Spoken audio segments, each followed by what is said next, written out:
ગઢડામાં જાનબાઈ નામે એક સ્ત્રી ભક્ત રહેતા. જાનબાઈના પતિનું નાની ઉંમરમાં મૃત્યુ થવાથી સંતાનોને ઉછેરવાની જવાબદારી તેમના શિરે આવી. આથી આખો દિવસ દાદા ખાચરના દરબારમાં રહી. જીવુબા, લાડુબા કહે તે મુજબ વાળવું, લીપવું, છાણા થાપવા જેવી સેવાઓ કરતા. તેમના નાના દીકરા સંતો, ભક્તો અને મહારાજ પાસે રહી સમય પસાર કરતા અને ગામમાંથી જરૂરી વસ્તુઓ લાવી આપતા. આમ અનંતકોટી બ્રહ્માંડના અધિપતિ ભગવાન શ્રી સ્વામિનારાયણની દૃષ્ટિ તળે રહી સેવા, સમાગમ અને દર્શનનો લાભ લેતા. આ રીતે માં છોરુને ખાવા પીવાનું મળતું અને કપડાં વગેરે જરૂરી વસ્તુઓ દાદા ખાચર પૂરી પાડતા. એક રાત્રિએ દરબારગઢની પાછળ ધીમે ધીમે કોલાહલ શરૂ થયો.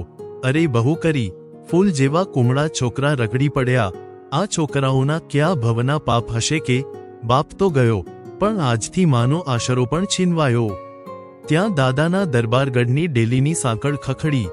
જાનબાઈના છોકરાઓ અંદર આવી ધ્રુસકે ધ્રુસકે રડવા લાગ્યા અને તોટ શબ્દોથી કહેવા લાગ્યા, મહારાજ, અમારી માં મરી ગઈ. મહારાજ કહે, ના હોય. હા મહારાજ, બધા પાડોશીઓ કહે છે અને તેને બોલાવીએ તો તે બોલતી ચાલતી પણ નથી. મહારાજે બાળકોની રુદન ભરેલી કહાની સાંભળી માથે હાથ મેલી આશ્વાસન આપતા કહ્યું, રડો નહીં, છાના રહો, ચાલો હું તમારી સાથે આવું છું.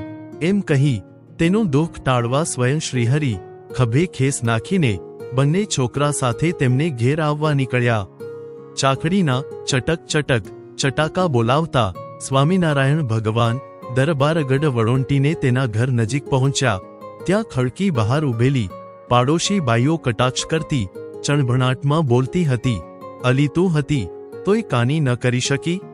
ત્યાં બીજી બોલી કે, ના રે ના, જેની આવરદા પૂરી થઈ હોય તેમાં કોઈનું કાની થોડું ચાલે, જેની આવરદા હોય તેનું ઓસડ મળે.